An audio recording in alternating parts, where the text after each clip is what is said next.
بسم اللہ الرحمن الرحیم الحمد للہ رب العالمین والعاقبۃ للمتقین والصلاۃ والسلام علی سید الانبیاء والمرسلین وعلی آلہ واصحابہ وعترتہ اجمعین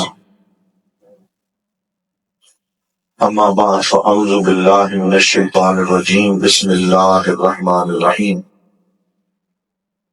قال اللہ تبارک و تعالی فی القرآن المجید والفرقان الحمید وَإِذَا رَأَيْتَ الَّذِينَ يَخُوضُونَ فِي آيَاتِنَا فَلَا تَقْعُدْ مَعَهُمْ حَتَّى يَخُوضُوا فِي حَدِيثٍ غَيْرِهِ وقال في مقام آخر إنكم إذا مثلهم إن الله جامع المنافقين والكافرين في جهنم جميعا سبحان الله صدق الله مولانا العظيم وبلغنا رسوله النبي الكريم۔ تمام احباب محبت سے درود پاک پڑھیے، الصلاۃ والسلام علیک یا سیدی یا رسول اللہ وعلی آلک واصحابک یا سیدی یا شفیع المذنبین و یا جد الحسن والحسین۔ بعد از حمد و صلات اللہ کے ساتھ عزت و تکریم زینت مسند صدارت پیر طریقت رہبر شریعت حضرت قبلہ صاحب زادہ پیر معظم علی برق صاحب زندہ مجدو زیب سجادہ آستانہ علیہ عجیب بابا انوار شریف، محترم حضرت پیر سید نیاز شاہ صاحب دامت برکاتہ العالیہ اور سنی تحریک کے مرکزی جو یہاں پہ سرپرست بیٹھے ہیں، محترم قاضی سہیل صاحب اور جناب صاحبزادہ کامران علی قادری صاحب زیدہ مجدو کامران علی چشتی صاحب، دونوں ہی فیض ان کے پاس بھی ہیں، قادری بھی ہیں اور چشتی بھی ہیں، اور باقی جتنے ہمارے معزز مہمان ہیں، بالخصوص خالد رشید صاحب جو محرک ہیں آج کے اس پورے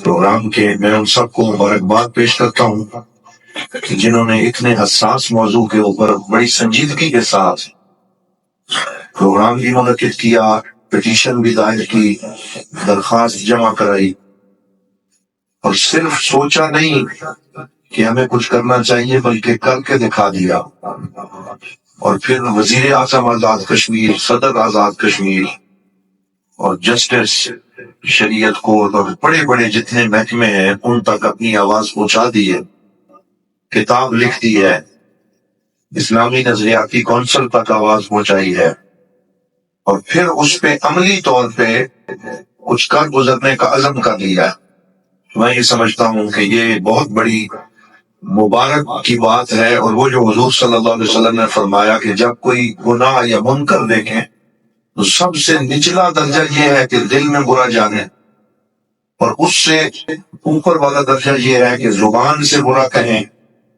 اور سب سے بلند درجہ یہ ہے کہ آگے بڑھ کے عملی طور پہ اسے روکنے کی کوشش ہے۔ میں سمجھتا ہوں کہ یہ ایمان کے درجات میں بلند ہوتے ہوئے اب یہاں تک پہنچے ہیں، اور اللہ تعالیٰ نے کو مزید بھی اس میں استحکام عطا فرمائے انشاءاللہ۔ سچی بات یہ ہے کہ یہ مجھے انہوں نے بھیجی تھی صاحبزادہ صاحب نے، لیکن اپنی مصروفیات اور نالائکی کہہ لیں اس کی وجہ سے میں پہلے پڑھ نہیں سکا، لیکن آج جب وہ پمفلٹ انہوں نے مجھے دیا میں نے اس کو بالاستیاب پڑھا، بلکہ اس پہ کچھ نوٹس بھی لگا دیا۔ پھر اس کے بعد یہاں بیٹھے بیٹھے میں نے اس کا سرسری جائزہ لیا، اور جو دو تین باتیں جو پن پوائنٹس ہیں یا یوں سمجھ لیں کہ جو نبض پہ ہاتھ رکھا ہے اس تک الحمدللہ مجھے رسائی حاصل ہوئی ہے، اور مجھے پتہ چلا ہے کہ کیا بات ہے جس کے لیے اتنی سنجیدگی سے کوشش ہو رہی ہے، اور ابھی میں آپ سے عرض کر رہا ہوں۔ لیکن پہلے میں چاہتا ہوں کہ خالد رشید صاحب نے جو بڑی دلچسپ بات چھیڑی ہے کہ تالاب میں مچھلی گندی ایک تھی اور ساری اچھی تھی، اب زیادہ گندی ہوتی جا رہی ہیں، تو اس کا کیا کیا جائے؟ میں ایک دو بڑی دلچسپ باتیں آپ سے عرض کروں کہ ایک ٹوکری میں سیب ہوں 15 ٹھیک ہوں اور ایک خراب ہو، اور آپ اس ایک خراب سیب کو 15 صحیح سیبوں کے ساتھ ایک دن کے لیے چھوڑ دیں، آپ اگلی صبح کو آئیں گے تو آپ کو 15 صحیح نہیں ملیں گے، بلکہ وہ جو ایک خراب ہے وہ 15 صحیح پہ اثر انداز ہو جائے گا. تو پھر ہم یہ سوال تو کر سکیں گے کہ 15 جو صحیح تھے تعداد ان کی زیادہ نہیں، بولیے جو صحیح تھے، اور جو خراب تھا وہ ایک تھا. تو ہماری عقل تو یہ کہتی ہے کہ 15 مل کے اس ایک خراب کو ٹھیک کر لیتے، کیوں نہیں ٹھیک کر سکے؟ اور اس ایک خراب نے 15 صحیح جو ہیں انہیں متاثر کر لیا.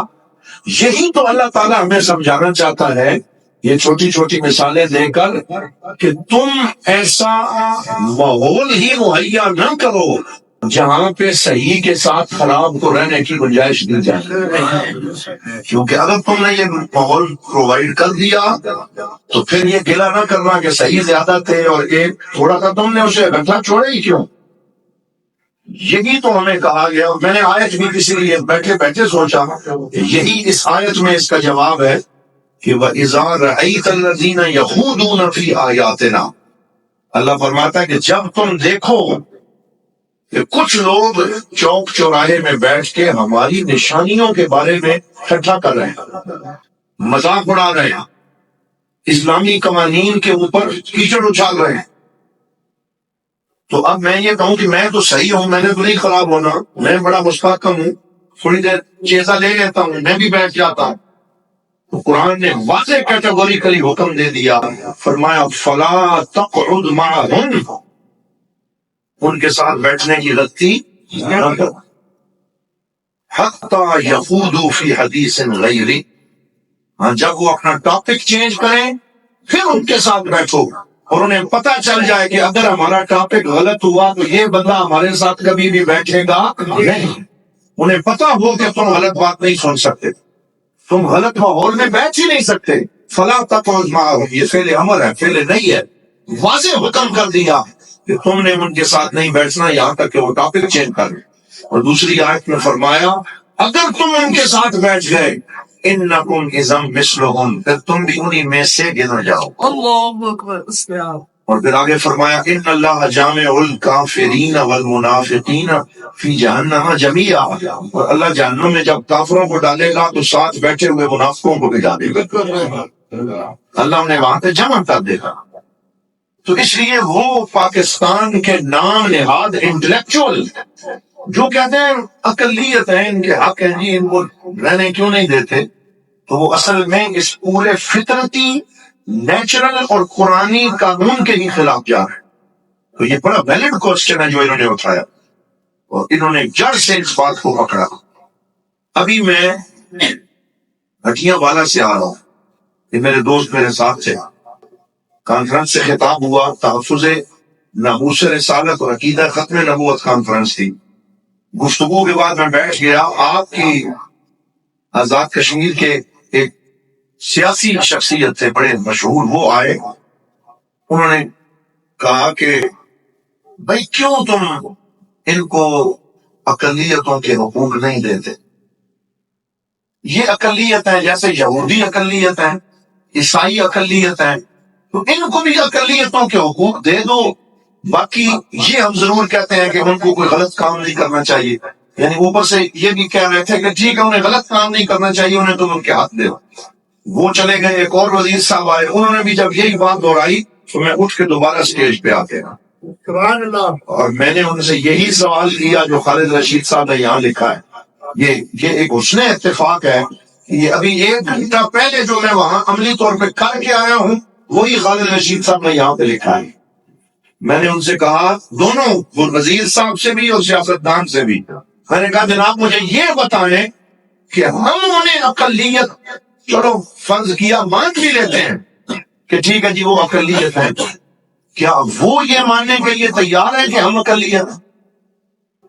اب اس بات کو سمجھے، یعنی ہم تو یہ مان لیتے ہیں جی وہ اقلیت ہے، لیکن قادیانی اپنے آپ کو اقلیت مانتا نہیں. وہ کہتا جی ہم مسلمان ہیں، وہ کہتا جی ہم بھی داڑھی رکھیں گے، ہم بھی ٹوپی پہنیں گے، ہم بھی نماز پڑھیں گے، ہماری کتاب بھی قرآن ہے، ہم بھی حج کریں گے، ہم تمام شعائر اسلام میں رہتے ہوئے پھر سینہ زوری بھی کریں گے، اپنے آپ کو مسلمان بھی کہیں گے، اور حضور کی ختم نبوت کو تسلیم بھی نہیں کریں گے۔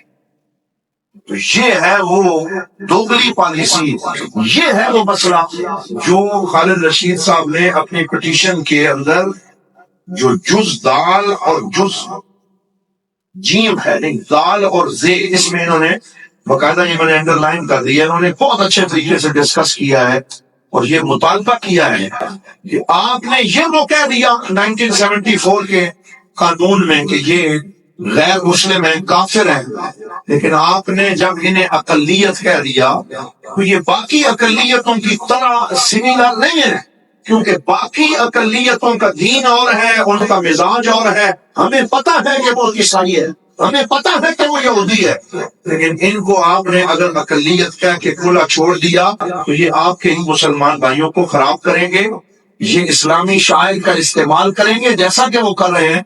لہٰذا انہوں نے یہ مطالبہ کیا کہ صرف انہیں اقلیت کہہ کے روک نہ دیا جائے، بلکہ اگلا سٹیپ لیتے ہوئے انہیں کافر اور مرتد ڈکلیئر کیا جائے۔ اور یہ کیا ڈکلیئر کیا جائے؟ کافر اور مرتد، تاکہ باقی اقلیتوں میں اور اس اقلیت میں کیا ہو جائے؟ یہ بہت بہترین میں سمجھتا ہوں مطالبہ ہے، اور اس کی طرف علماء بہت سارے ان کی توجہ نہیں تھی، وہ اس پہ گفتگو نہیں کرتے، اس پہ بات نہیں کرتے، اتنا حساس مسئلہ ہے۔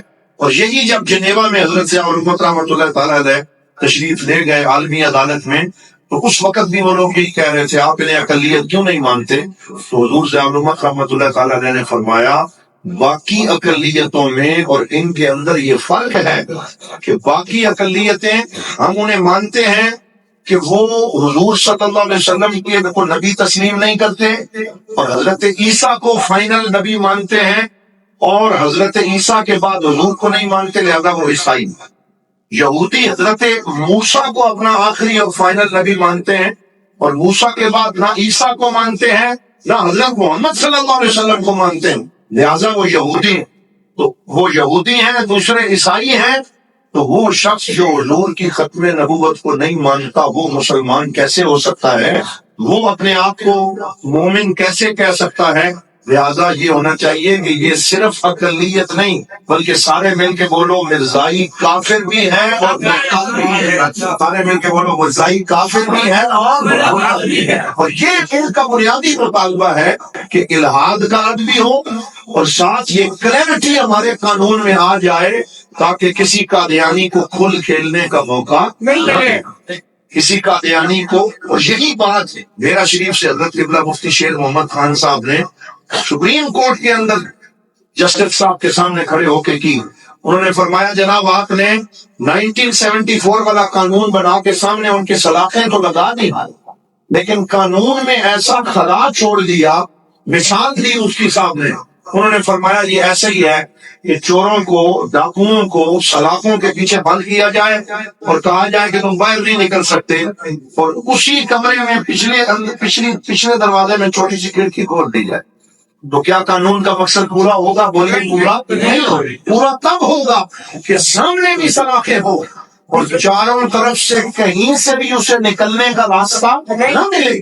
تو یہ کیسا قانون ہے کہ ہم انہیں کہہ تو دیں کہ وہ غیر مسلم ہیں، لیکن پھر اسی ملک کے اندر سامنے دیکھتے ہوئے وہ اپنا لٹریچر بھی تقسیم کر رہے ہوں، وہ اپنی مسجدیں بنا کے بیٹھے ہوئے ہوں، وہ اسلامی شاعر کو استعمال کریں، وہ اپنے آپ کو مسلمان بھی کہیں، اور ان کے چینل ایم ٹی وی اور دیگر جو ہیں وہ ہمارے لوگوں کے دماغ خراب کرتے رہیں، تو پھر یہ قانون جو ہے اس کا پورا مقصد پورا نہیں ہوگا۔ تو جو اس میں سکم ہے اسے دور کرنے کی ضرورت ہے۔ ایک بڑا دلچسپ شعر ہے، ہم جب پڑھاتے ہیں اپنے کلاس میں تو میں اکثر دوستوں سے کہتا ہوں، آپ اسے جانتے بھی ہوں گے، کہ مگس کو باغ میں جانے نہ دیجیے، نا حق پروانے کا خون ہوگا۔ تو یہ اس کا کیا مطلب ہے؟ مطلب اس کا یہ ہے، مگس شہد کی مکھی کو کہتے ہیں کہ شہد کی مکھی کو باغ میں نہ جانے دو۔ کیوں؟ کیونکہ اگر شہد کی مکھی باغ میں جائے گی تو پروانے کی موت ہو جائے گی۔ تو میں سوال پوچھتا ہوں طلباء سے کہ شہد کی مکھی کے باغ میں جانے اور پروانے کے مرنے کے درمیان کیا ربط ہے، کیا رابطہ ہے؟ وہ سمجھ نہیں آتا کہ کیا ہے۔ تو میں کہتا ہوں کہ اس میں ایک خاص تعلق ہے، اور اسے سد ذرائع کا قانون کہتے ہیں.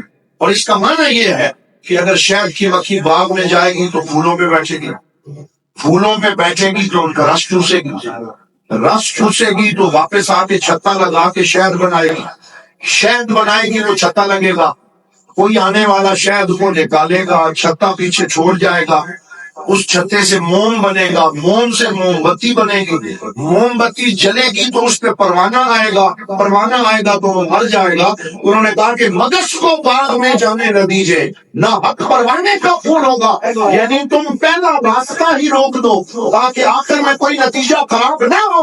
تو ہم بھی حکومت پاکستان اور حکومت آزاد کشمیر سے کہتے ہیں کہ اپنے قانون میں اگر کوئی حکم ہے تو شروع سے وہ راستہ بند کرو تاکہ کل کوئی قادیانی آ کے ہمارے ایمان کو خراب نہ کر سکے.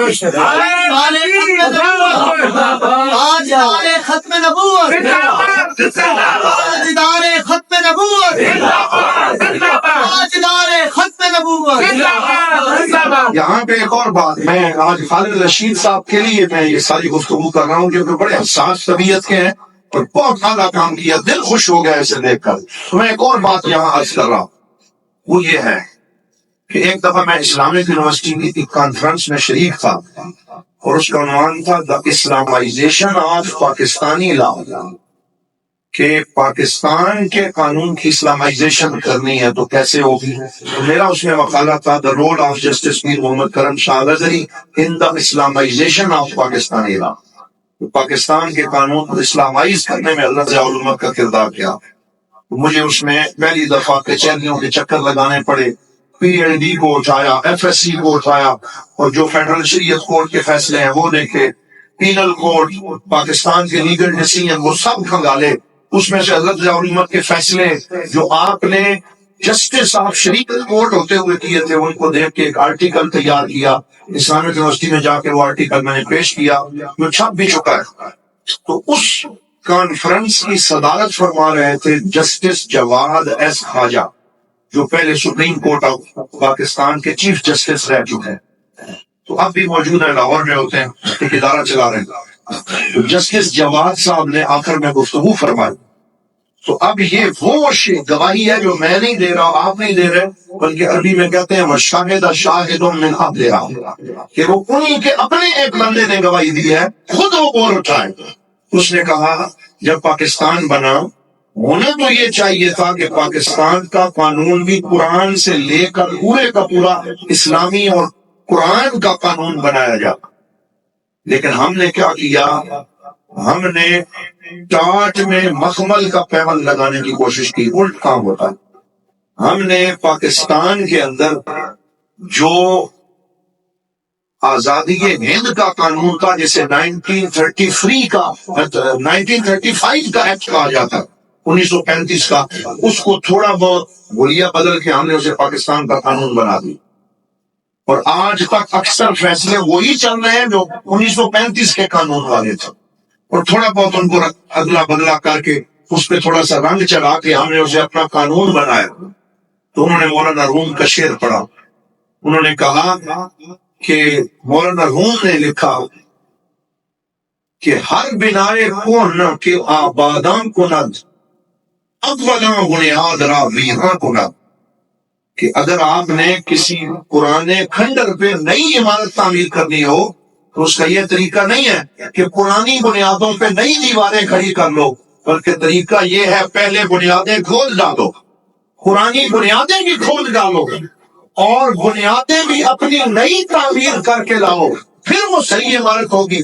انہوں نے کہا ہم نے انگریز کے قانون کی بنیادوں پر اسلام کی عمارت تعمیر کرنے کی کوشش کی ہے، جو ہماری سب سے بڑی غلطی ہے، جس کو خود جسٹس جواد ایس خواجہ نے تصدیق کیا، آن دا ریکارڈ ہے. انہوں نے کہا کہ ہمیں قانون آزادی ہند 1935 کے اوپر اپنے اسلامی چربا چڑھانے کی کوشش نہیں کرنی چاہیے تھی، بلکہ ہمیں تو یہ چاہیے تھا کہ ہم نئے سرے سے قرآن و سنت کے اصولوں کے مطابق اپنے قوانین بناتے.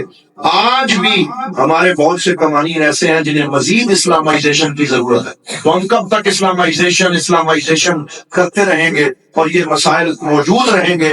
لہٰذا ضرورت اس امر کی ہے کہ جس بہتری کی ضرورت ہے وہ کی جائے. تو اگر درد مند لوگوں نے یہ آواز بلند کی ہے اور وہ اہل حل و عقد کے پاس لے کے گئے ہیں، تو ان کا بھی یہ حق بنتا ہے کہ وہ اس پہ سر جوڑ کے بیٹھیں اور اس کو سنجیدگی سے لیا جائے، اور اپنی قانون سازی میں جو کوئی حکم ہے اسے دور کیا جائے، اور الحاد کے حوالے سے بھی بہتر قانون سازی کی جائے۔ اب میں ایک دو باتیں الحاد کے حوالے سے گزارش کروں گا۔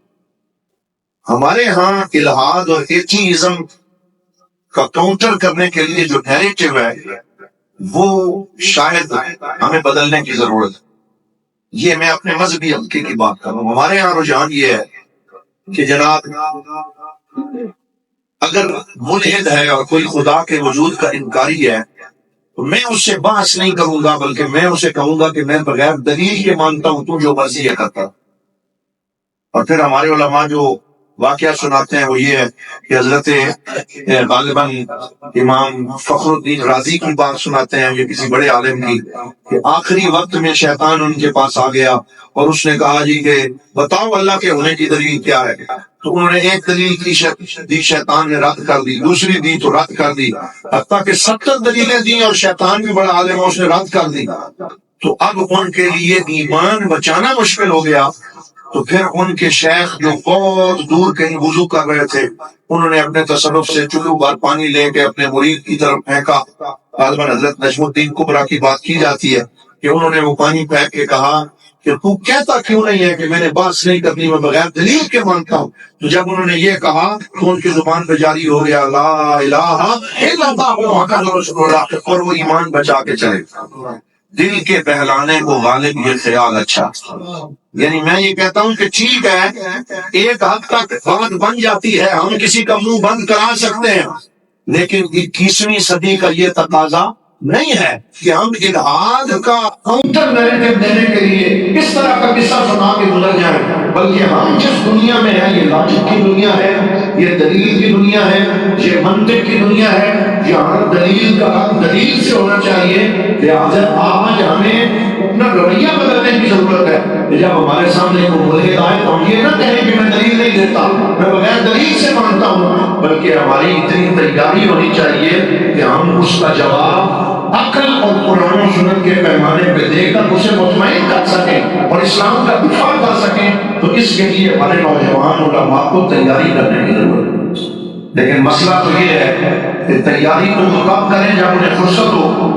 تو ہمارے علماء کو فرصت نہیں ہے، وہ کس بات پہ مشغول ہے؟ اصل میں ان سے یہ نہیں طے ہو رہا کہ صحابہ میں سے افضل کون تھا اور افضل کون تھا۔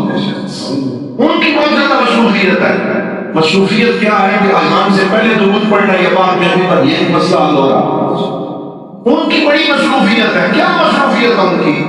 ان کی مصروفیت یہ ہے کہ نماز جنازہ کے بعد دعا مانگنی ہے یا نہیں مانگنی، یہ مسئلہ نہیں حل ہو رہا۔ تو وہ بیچارے کیا کریں؟ ان کو ٹائم نہیں مل رہا۔ کس بات سے ٹائم نہیں مل رہا؟ کہ پانچے جو ہیں یہ شلوار کے نیچے رکھنے ہیں، یہ ٹخنوں سے اوپر رکھیں۔ تو وہ علامہ اقبال نے کہا تھا میں سوچتا ہوں جماعت کا عشر کیا ہوگا، مسائل نظری میں الجھ گیا ہے خطیب۔ ہمارا خطیب مسائل نظری میں الجھ گیا ہے، اس نے نام ایشو کو ایشو بنا لیا ہے۔ اور آج اندازہ کریں ہمارے پاس بھی حلقہ اس کی حالت دیکھیں کہ گزشتہ دنوں ادھر پاکستان کی جنگ لگی ہوئی ہے اور ادھر فلسطین کے اوپر جو ہے وہ بم گرائے جا رہے ہیں، بچوں کے لاشیں تڑپ رہے ہیں، اور ہمارے مذہبی حلقے سے آواز آ رہی ہے کہ حضرت سیدنا حمزہ کا کلیجہ چبایا تھا، اللہ نے نہیں چبایا تھا۔ آپ اندازہ فرمائیں۔ اور ایک کہہ رہا ہے چبایا تھا اور دوسرا کہہ رہا ہے نہیں چبایا تھا، اور اس طرح کی باتوں پہ بحث کر کے حضور کے قلب اطہر کو دل سے تکلیف دینے کی کوشش ہوتی ہے۔ کیا سرکار خوش ہوں گے کہ میری امتی کس بات میں مبتلا ہو گئے؟ بھائی کس وقت تو بات ہونی چاہیے تھی عالمی سطح پہ یہودیوں کو کیسے جواب دینا ہے، عالمی سطح پہ ان کا ناکہ کیسے بند کرنا ہے، ملحدین کو کیسے ہم نے جواب دینا ہے، ایتھیسٹ جو ہیں ان کے ساتھ ہم نے ڈیبیٹ کیسے کرنا ہے۔ ان کو فرصت ہی نہیں ہے، وہ پتہ نہیں کن معاملات میں الجھے ہوئے ہیں۔ لہٰذا میں مبارکباد پیش کرتا ہوں منوال شریف کی اس خانقاہ کو کہ جنہوں نے وقت کی ضرورت کو محسوس کیا کہ یہ ہمیں ریئلائز کروائیں اور ہمیں جگائیں اور ہمیں بیدار کریں کہ جناب آپ کن باتوں میں الجھ گئے ہیں۔ وہ ہمارے علامہ رضا الدین صدیقی صاحب کہا کرتے تھے کہ فقیہ شہر کی کج رگی معاذ اللہ حدیث پاک سے دیتا ہے گالیوں کا جواز. یہ کیسا فقیر شعر ہے، اس کی کج روی کو دیکھو کہ یہ حدیث پاک سے یہ جواز دینے میں مشہور ہے کہ گالی نکالنی جائز ہے، دشمن کو گالیاں نکالو منع کرو. پتہ نہیں کیسے کیسے جملے ہیں اور کیسی عجیب و غریب گفتگو ہے. خدا را ہمارا مذہبی حلقہ بھی ہوش کے ناظر لے، سنجیدہ فکر طبقہ سامنے آئے اور ہمیں ان موضوعات کو اب مخاطب کرنا ہوگا جن کو مخاطب کرنے کی ضرورت ہے، جس کے لیے محققین کی ایک پوری ٹیم درکار ہے. الحمدللہ میرا شریف میں جب ہمارے پاس آخری کلاس آتی ہے دورہ حدیث کی تو ہم گزشتہ 2-4 سالوں سے اسی طرح کے موضوعات پہ چیزیں لکھوا رہے ہیں. اور ابھی حال ہی میں الحمدللہ 2 دن پہلے میری کتاب جو نئی شائع ہوئی ہے اس کا نام ہے خطبات میرا شریف، یہ نظر آئی. تو اس میں الحمدللہ ہم نے 7 باب بنائے جن میں جو چوتھا باب ہے اس کا نام رکھا اسلام اور اصل جدید. اسلام اور اصل جدید، یہ تقریباً 300 صفحات پہ مشتمل باب ہے. اس کتاب پہ ٹوٹل 750 صفحات ہیں. تو اس میں ہم نے یہ جتنے بھی الہاد کے مسائل ہم ڈسکس کیا، کیسے الہاد کا کاؤنٹر نیریٹو دینا ہے، کیسے ان سے بات کرنی، دلیل کا کیسے دلیل سے کرنا ہے. تو میں اپنے جو دوست ذوق پڑھنے کا رکھتے ہیں ان سے کہوں گا کہ اگر ہو سکے تو اس کا بھی ضرور مطالعہ کیا جائے، کیونکہ اس میں ہم نے وہ بات کرنے کی کوشش کی ہے جس کی اس زمانے میں ضرورت ہے. میں اس پہ 1-2 باتیں جن کے وقت پر وقت ہو جائے گا میں اپنی گفتگو سمیٹتا ہوں. مثال کے طور پہ میں ایک مثال آپ کے سامنے رکھ لیتا ہوں. جو جدید ایتھیزم ہے اور ایتھیسٹ ہے، وہ جس بات پہ آ کے پکڑ لیتے ہیں مسلمان ذہن کو، اور وہ آگے بیچارہ پب جی میں مصروف ہے، ٹک ٹاک میں مصروف ہے، اسے پڑھنے کا وقت ہی نہیں ہے، تو وہ کوئی جواب نہیں دے سکتا. وہ یہاں سے پکڑتے ہیں، وہ کہتے ہیں کہ اگر اللہ واقعی نعوذ باللہ تمہارا رب اللہ ہوتا اور اسی نے کائنات کو بنایا ہوتا تو پھر کائنات میں شر کا وجود نہ ہوتا. ایگزسٹنس آف ایول، یہ بڑا مشہور مسئلہ ہے جس پہ ملحدین مومن کو پکڑتے ہیں اور آگے اس بیچارے کے پاس کوئی جواب نہیں ہوتا، کیونکہ وہ مطالعہ ہی نہیں کرتا، وہ پڑھتا ہی نہیں ہے، وہ ایسے علماء کے پاس بیٹھتا ہی نہیں. تو یہ کیا مسئلہ ہے ایگزسٹنس آف ایول کا، کائنات میں وجود شر کا؟ وہ کہتے ہیں کہ تم کہتے ہو اللہ رحیم ہے، کریم ہے، بڑا وہ 70 ماؤں سے زیادہ پیار کرتا ہے. اگر ایسے ہی ہوتا تو پھر یہ زلزلے کیوں آتے، یہ نہ آتے، پھر لوگ ہسپتالوں میں کیوں کرا رہے ہیں، پھر یہ بچے کیوں مر رہے ہیں، پھر یہ مرڈر کیوں ہو رہے ہیں، پھر یہ خنجر کیوں چل رہے ہیں، پھر موت کیوں ہے، موت بتاتے خود بڑی ناانصافی ہے. نعوذ باللہ وہ اس طرح سے اپنی انٹرسٹ بناتے ہیں اور پھر بس ایمان کرڑا کر دیتے ہیں. لیکن اگر آپ نے پڑھا ہوا ہوگا تو آپ فوراً اس کے سامنے کھڑے ہوں گے اور آپ کہیں گے بھائی نہیں آؤ ذرا میں تمہیں سمجھاتا ہوں کہ کائنات میں وجود شر کی حکمتیں کیا ہیں.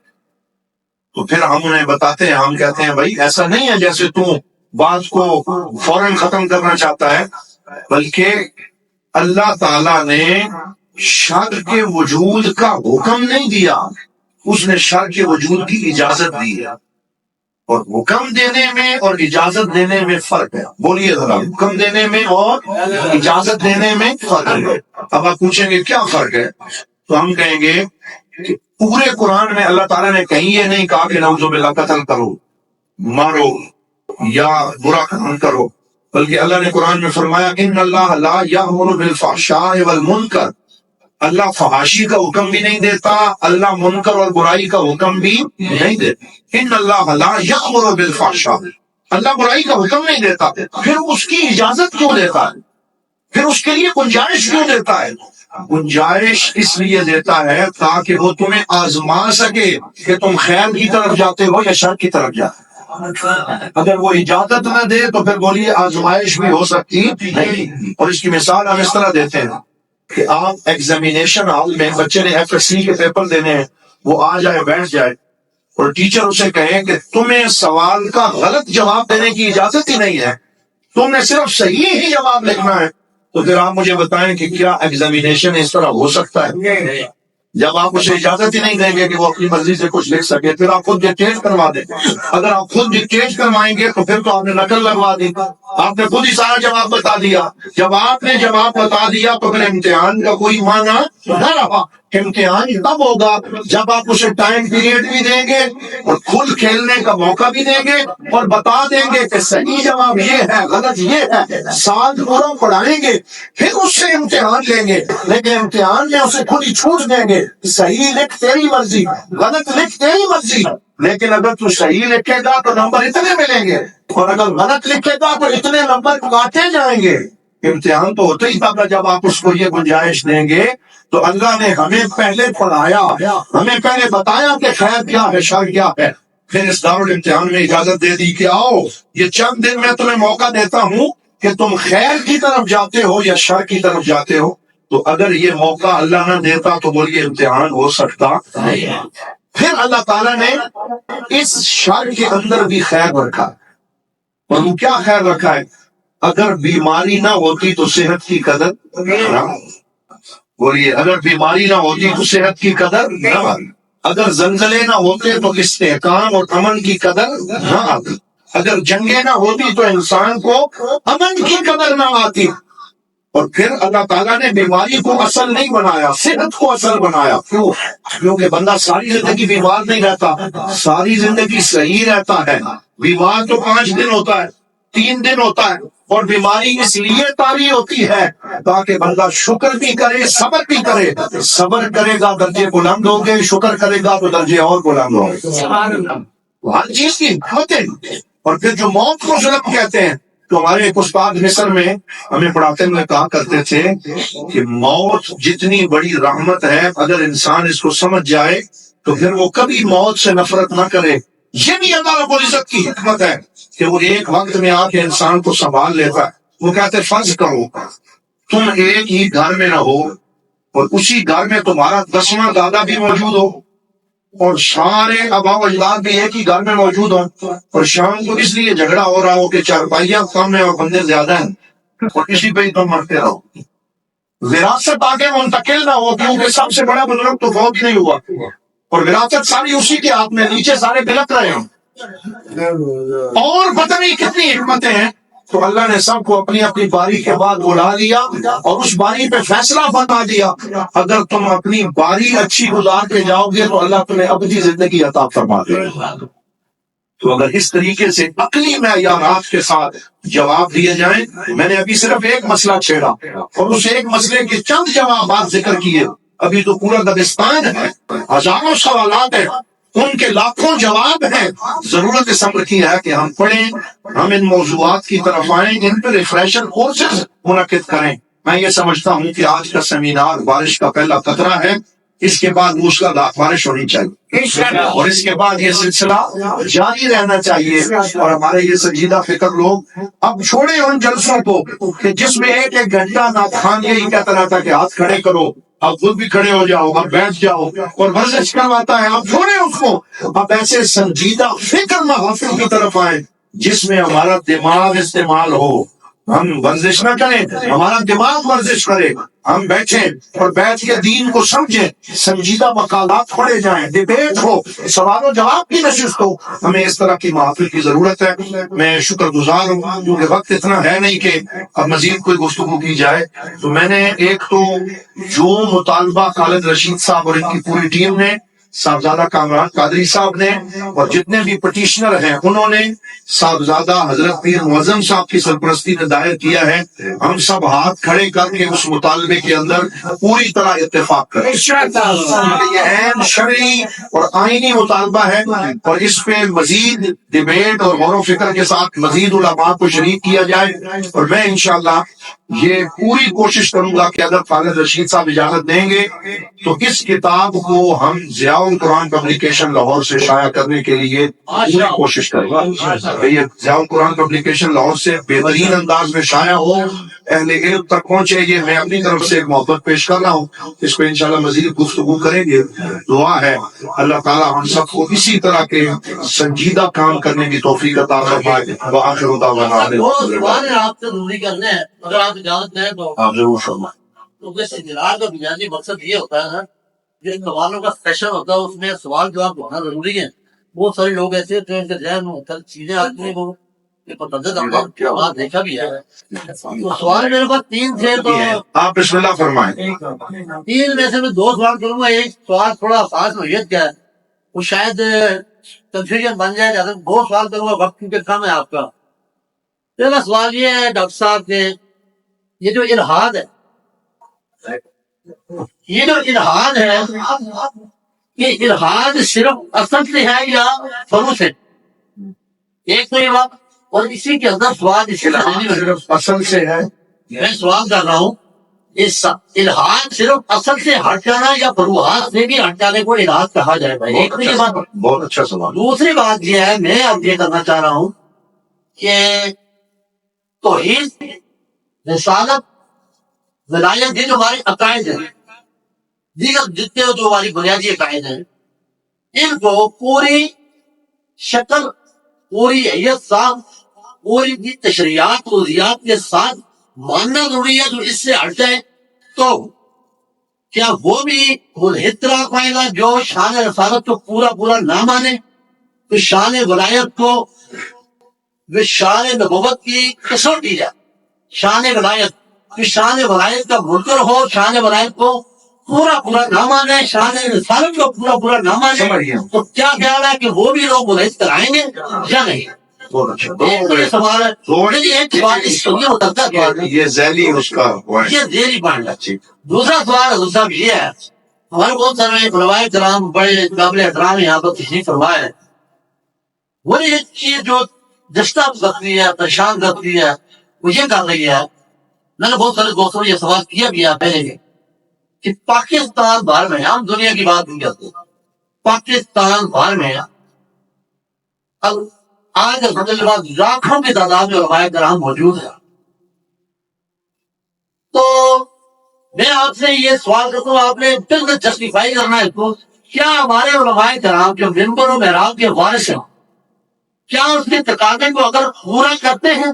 اگر پورا کرتے ہیں تو وجہ کیا ہے کہ ہمارے معاشرے سے بدتعاشی، کرپشن، فحاشی، اوریانی اور یہ تمام تر برائیاں، جو چاہے سیاسی نوعیت کی ہو، چاہے معاشرتی نوعیت کی ہو، چاہے مذہبی اختلافات ہو، وہ وجہ اس کو مولود سے کر کے پڑھ رہی ہیں. پھر مجھے یہ کہاں پر خرابی ہے کہ کہیں نہیں سمجھتا کہ صرف علماء کرام، یہ سوال کیسے سمجھ آ گیا ہے؟ صرف علماء کرام نہیں، ابھی یہ نہیں سمجھتا، ہم بھی ہے، دیگر طبقات کی ہیں، لیکن آپ کے نزدیک اس میں زیادہ، کیونکہ علماء ورثۃ الانبیاء، علماء انبیاء کے وارث ہیں.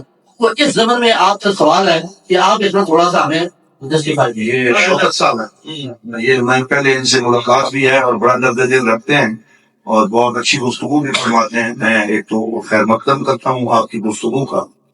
دوسرا جو ان کے سوال 2 ہیں، جو پہلا ہے وہ انہوں نے یہ کیا ہے کہ الحاد اصل کا انکار سے ہوگا یا فرق کے انکار سے ہوگا. تو اس کا بالکل آسان جواب تو یہ ہے کہ الحاد لحد سے نکلا ہے. بولیے الحاد کس سے نکلا ہے؟ لحد. اور لحد پرانے دور میں مسنون مردوں کے دفن کرنے کا جو طریقہ ہے، اس کا یہ ہوتا تھا کہ آپ سیدھا ایک گڑھا کھود کر پھر اس میں سائیڈ میں جو ایک اور ہوتے ہیں، اس میں مردے کو رکھتے ہیں قبلہ رو کر کے، تو اس کو لحد کہتے ہیں کیونکہ وہ سائیڈ پہ رکھی ہوئی ہوتی ہے، اصل گڑھے سے سائیڈ پہ ہوتی ہے. یہ اس کی لغوی بات ہے جو میں نے چھیڑی ہے. یعنی الحاد بولیے کس سے نکلا ہے؟ لحد سے. اور لحد اصل میں کسے کہتے ہیں؟ جو اصل قبر کے گڑھے کے اندر سائیڈ پہ گڑھا ہوتا ہے، اس کو لحد کہتے ہیں. تو الحاد کو الحاد پھر کیوں کہتے ہیں؟ یعنی جو قرآن و سنت کی اصل سے ہٹ جائے وہ ملحد ہے. یہ اس کا آسان معنی ہے. میں اس کی طرف آ رہا ہوں آپ کے جواب کی گہرائی. پہلے تو اصول سمجھے کہ جو قرآن و سنت کی اصل لائن سے ہٹ جائے وہ کون ہے؟ ملحد. اب کیسے ہٹے گا؟ ہٹنے کی سب سے بڑی صورت یہ ہے کہ وہ اللہ کے وجود کا انکار کر دے، یا وہ ان چیزوں کا انکار کر دے جو بضرورت دین میں ثابت ہے. اب بضرورت کون سی ثابت ہے؟ 5 ارکان اسلام، نماز، روزہ، حج، زکوٰۃ، کلمہ. اگر ان 5 کا انکار کرے گا تو پھر بھی وہ ملحد ہو گیا، لا دین ہو گیا، دین سے نکل گیا. اگر وہ ضروریات دین جیسے قرآن، خانہ کعبہ، ان کا انکار کرے گا پھر بھی نکل گیا.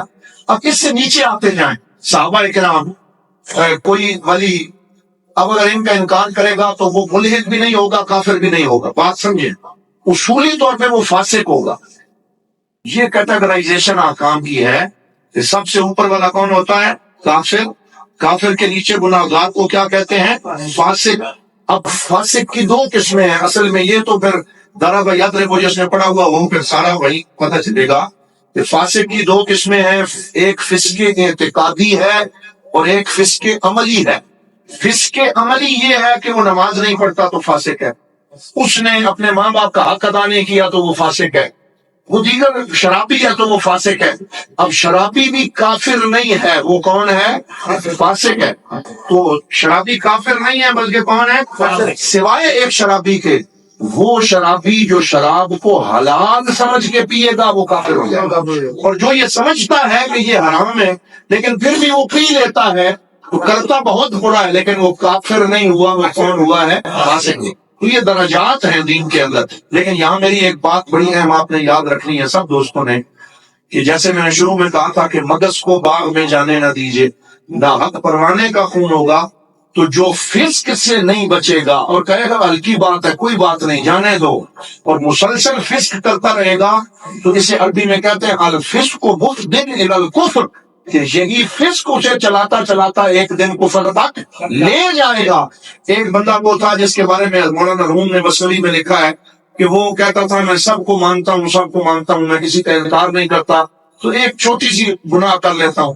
اور وہ چھوٹا سا گناہ کیا ہے کہ اس نے بے وضو نماز پڑھانا شروع کر دی. تھا وہ وہاں کہ چلو یار اس کی تو خیر ہی ہے نا، گناہ ہی ہے چھوٹا سا. ایک وقت وہ آیا کہ بے وضو نماز پڑھانے سے جو سفر شروع ہوا تھا وہ وجود خدا کے انکار پہ جا کے ختم. یہ بات سمجھتے ہیں، یہ انٹر کنیکٹڈ ساری چیزیں ہوتی.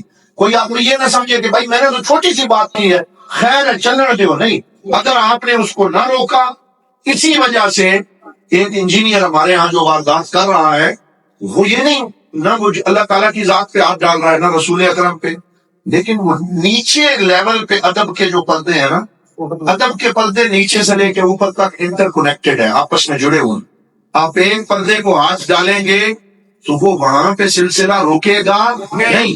وہ پہلے ماں باپ کی بے ادبی سے شروع ہوگا، اولیاء کی بے ادبی پہ جائے گا، پھر صحابہ کی بے ادبی پہ جائے گا، پھر اہل بیت کی بے ادبی پہ جائے گا، پھر آخر میں رسول خدا اور خود اللہ تعالیٰ کی ذات کی بے حیائی اور بے ادبی پہ پہنچے گا. اسی لیے حضور نے فرمایا اذا فاتک الحیاء فافعل ما شئت، فرمایا اگر تیرے اندر حیا نہ رہے تو جو مرضی ہے کر، پھر تجھے کوئی بھی قانون روک سکتا نہیں. تو حیا کو نچلے پیمانے پہ مینٹین کریں گے تو اوپر والے پیمانے سلامت رہیں گے. اب یہاں ایک اور بات جو اس کے ساتھ جڑی ہوئی ہے وہ بھی کیونکہ بڑی ضروری ہے، ایک مثال دے دیتا ہوں. یہ اعتقاد میں آپ نے چلا گیا. بعض لوگ کہتے ہیں یار اسی اللہ بھی مندے ہیں، رسول اللہ بھی مندے ہیں، ساری ضروریات دین کو بھی مندے ہیں. یہ میں پنجابی میں کہہ رہا ہوں. لیکن وہ یہ کہتے ہیں چلو ایک صحابی کا انکار کر لیتے ہیں، وہ تو طلقاء میں آتا ہے، وہ صحابہ میں آتا ہے. آج کل یہ ایک نئی بات شروع ہو گئی. کہتے ہیں جو فتح مکہ سے پہلے تھے وہ صحابی تھے اور جو فتح مکہ کے بعد تھے وہ طلقاء تھے، کیونکہ حضور نے فرمایا انتم طلقاء، ان کو خود رگڑا لگاؤ کچھ بھی نہیں ہوتا. خیر ہے. اب اس کے بارے میں ہمارے بزرگوں نے فرمایا، مولانا شاہ احمد درانی کا جملہ مجھے یاد ہے، وہ فرمایا کرتے تھے فوجیں کبھی بھی شہر کے اندر نہیں کھڑی کی جاتی. فوجیں بولیے کبھی شہر میں کھڑی نہیں کی جاتی، دیہات میں کھڑی نہیں کی جاتی، وہ بارڈر پہ کھڑی کی جاتی.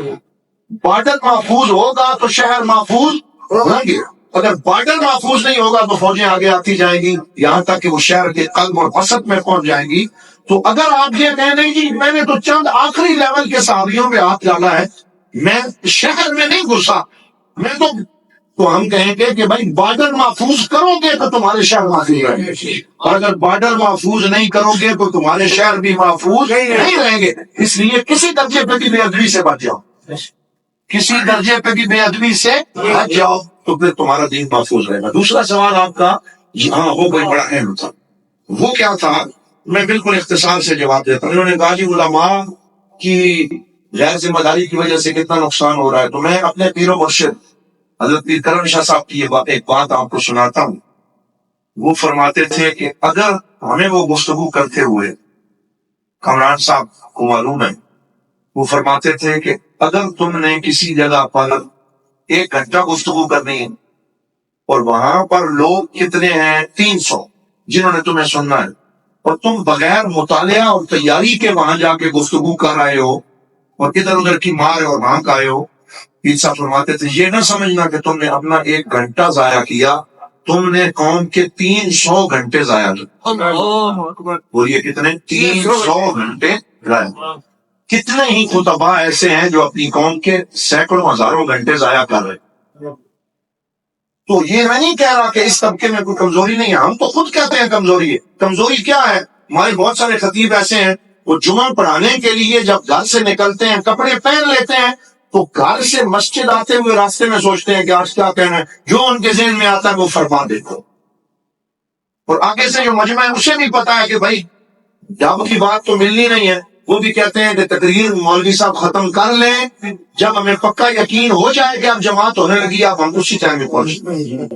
تو عوام نے اپنا رویہ رکھا ہوا ہے اور خطباء نے اپنا رویہ رکھا ہوا ہے، حالانکہ جمعے کے ممبر بہت بڑا کلاس روم ہے، اس سے بڑا کلاس روم کوئی اور نہیں ہے۔